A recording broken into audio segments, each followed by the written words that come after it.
오늘 하나님께서 우리에게 주신 말씀은 갈라디아서 2장 16절입니다.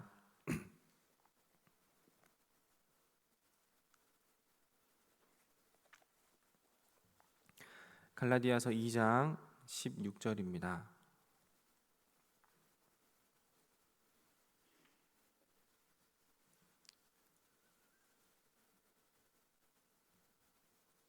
한 절의 말씀을 합독하겠습니다. 사람이 의롭게 되는 것은 율법의 행위로 말미암음이 아니요 오직 예수 그리스도를 믿음으로 말미암는 줄 알므로 우리도 그리스도 예수를 믿나니 이는 우리가 율법의 행위로서가 아니고 그리스도를 믿음으로써 의롭다함을 얻으려 함이라. 율법의 행위로서는 의롭다함을 얻을 육체가 없느니라. 아멘. 우리가 신앙생활을 함에 있어서 정말 중요하다고 생각하는 것은 우리의 믿음에 대한 문제입니다. 우리는 믿음이 좋다 그리고 믿음이 부족하다라는 그런 근거를 어디에 두고 계십니까? 때때로 우리가 힘이 들고 그리고 어려워서 그 믿음대로 살아가지 못하고 말씀대로 살아가지 못해서 부족하고 나약한 우리의 모습을 돌아보게 될 때 우리는 믿음이 부족하다라고 생각을 하기도 하고, 때로는 현실을 앞서서 현실을 뚫고 나아가는 어떤 무모함까지라도 생각하게 될 때 그 무모함에 대하여서 어떤 이들은 믿음이 좋다라고 이야기할지도 모르겠습니다. 그러나 우리 기독교 신앙에 있어서 이 믿음은 소극적이거나 적극적인 것에 우리의 어떤 기질과 성격에 따라 있는 것이 아니라 믿음은 오직 우리 주 예수 그리스도로부터 말미암는 것이라는 겁니다.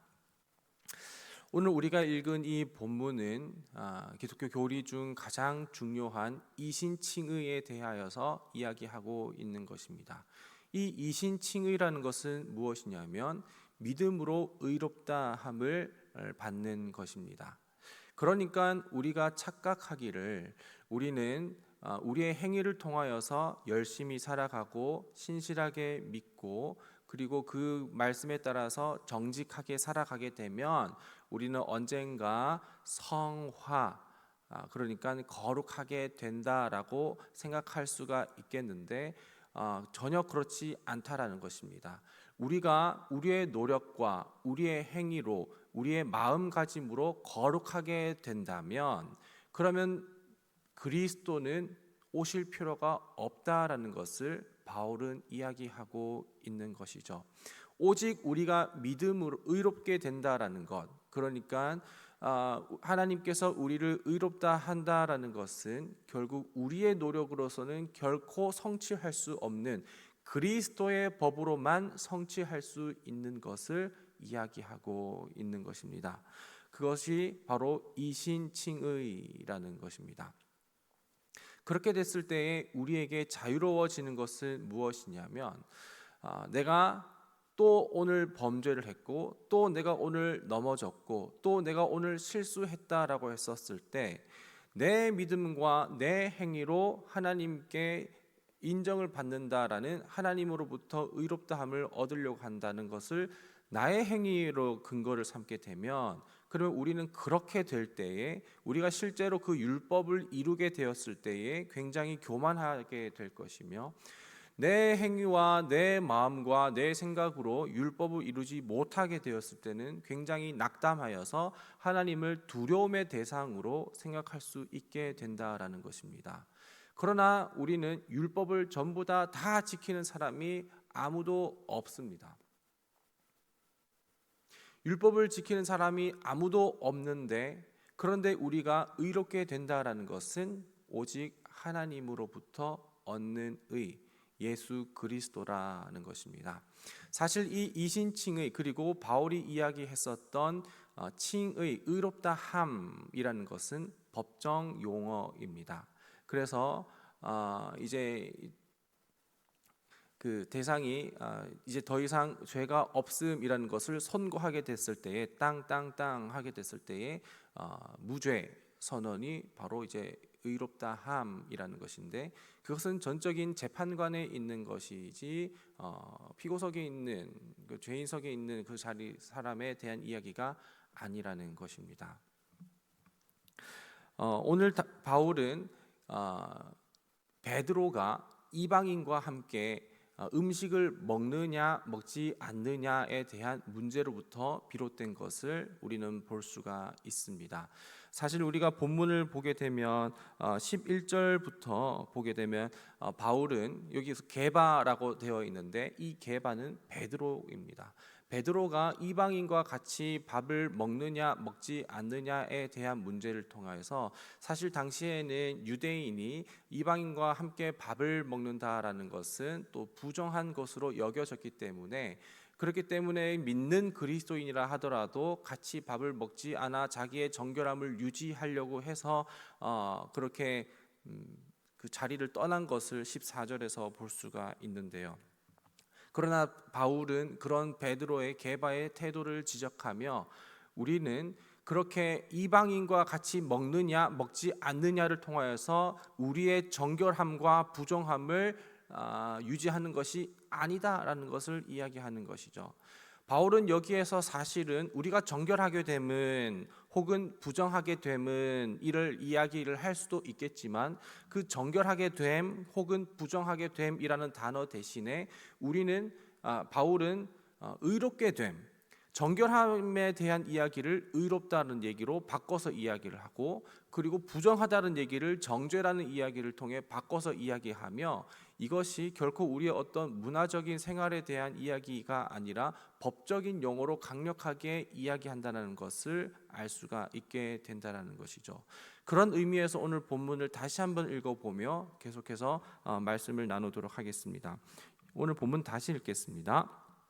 사람이 의롭게 되는 것은 율법의 행위로 말미암음이 아니요 오직 예수 그리스도를 믿음으로 말미암는 줄 알므로 우리도 그리스도 예수를 믿나니 이는 우리가 율법의 행위로서가 아니고 그리스도를 믿음으로써 의롭다함을 얻으려 함이라.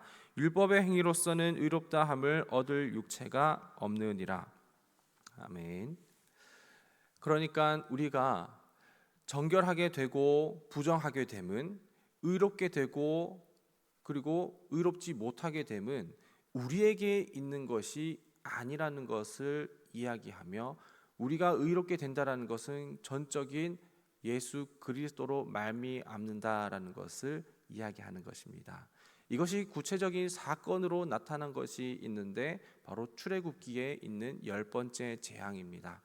이 10번째 재앙은 첫 번째부터 9번째까지의 재앙과 그리고 마지막 10번째 재앙의 차별점이 있는데, 첫 번째부터 9번째까지의 재앙은 그냥 이스라엘이 아무것도 하지 않아도 알아서 피해가는 재앙이었습니다. 그러나 이 마지막 재앙은 이스라엘이 무언가를 해야만이 피해가는 것이었는데, 그것이 바로 어린 양의 피를 사람의 인원대로 어린 양을 잡아서 그 집에 있는 문설주에 바르게 되면, 그러면 그 피를 보고 흐를 유 넘을 월, 그냥 지나쳐 준다. 그러니까 우리의 죄를 보고 간과해 준다라는 것입니다. 그래서 그 문설주에 발려진 피를 보고 그 집 안에 있는 식구가 몇 명이며 헌금은 얼마 했고 얼마나 봉사했으며 얼마나 믿음의 유산을 그리고 믿음의 신앙의 대를 이어왔는지에 대해서 묻지 않고 그 피만 보고 넘어간다라는 것이죠. 그래서 우리가 우리의 행위로서 하나님께 인정을 받고자 한다면 우리의 신앙생활은 굉장히 고통스럽고 괴롭겠지만, 우리가 예수 그리스도를 믿는 그 믿음, 율법이 아니라 그 믿음을 통해서 우리가 의롭다함을 얻기 때문에 우리가 그 하나님의 칭의의 사건에 대해서 하나도 관여할 게 없어서 우리는 참으로 다행입니다. 우리의 노력과 우리의 행위로 하나님께 그 믿음, 의롭다함을 얻게 된다면, 그러면 우리는 과연 하나님을 어떻게 만족시킬 수가 있을까요? 아무도 그럴 사람이 없습니다. 바울은 그렇기 때문에 예수님께서 우리에게 오심은 그 이유 때문이며 우리가 스스로의 율법과 스스로의 노력으로 의롭다함을 얻게 된다면 그리스도께서 우리를 위해서 죽으심이 헛되다 라고 이야기합니다. 오늘 우리가 바울이 얘기했었던 그 율법으로 말미암아 의롭다 됨이 헛것이며 오직 예수 그리스도를 믿음으로 말미암아 우리가 의롭다함을 얻게 된다라는 그 말씀을 기억하게 될 때 오늘 우리는 두려움으로 그리고 걱정으로 신앙생활을 것이 아니라 오히려 기쁨과 감격의 신앙생활을 하게 될 줄 믿습니다. 오늘 하루도 그 그리스도의 의 안에서 참 자유와 기쁨을 누릴 수 있는 우리 모두가 되시기를 간절히 소망합니다. 기도하겠습니다. 하나님, 오늘 이 새벽 가운데에서도 우리를 불러주시고 하나님의 품 안에서 하나님께서 주시는 자유와 평안과 기쁨을 누리게 하여 주심에 감사합니다. 우리는 무언가 하나님을 위하여서 열심히 해야만 우리를 자랑스러워하고 우리가 하나님을 위해서 무언가를 해야만 그것을 보고 우리를 의롭다 할 줄 착각했으나 하나님, 오직 우리가 하나님께 받아들여짐은 우리의 행위로서가 아니라 예수 그리스도 그 아들을 보내신 그분을 믿을 때에 하나님께 받아들여진다라는 것을 믿습니다. 오늘 우리가 주님을 더욱더 믿고 그 예수 그리스도의 십자가와 보혈의 공로를 우리가 붙잡게 될 때 오늘 하루 우리가 더 하나님 앞에 기쁨으로 살아가게 하여 주시옵소서. 이 새벽 가운데 나올 때에 그렇게 하나님께서 주신 은혜에 감격하는 마음과 감사하는 마음으로 또한 간구하는 마음으로 드린 귀한 예물이 있습니다. 이 귀한 예물을 통하여서 하나님께서 바라고자 하는 그곳에 하나님의 뜻이 나타나게 하여 주시옵시고 드리는 손길 가운데에서는 날마다 하나님께서 주신 구원의 감격으로 인하여 날마다 넉넉하게 감사함으로 드릴 수 있게 하여 주시옵소서. 오늘도 그렇게 인도하여 줄 것을 감사드리오며 예수님의 이름으로 기도합니다. 아멘. 하늘에 계신 우리 아버지, 아버지의 이름을 거룩하게 하시며 아버지의 나라가 오게 하시며 아버지의 뜻이 하늘에서와 같이 땅에서도 이루어지게 하소서. 오늘 우리에게 일용할 양식을 주시고 우리가 우리에게 잘못한 사람을 용서하여 준 것 같이 우리 죄를 용서하여 주시고 우리를 시험에 빠지지 않게 하시고 악에서 구하소서. 나라와 권능과 영광이 영원히 아버지의 것입니다. 아멘. 각자의 기도 제목과 오늘 말씀을 기억하며 통성으로 기도하겠습니다.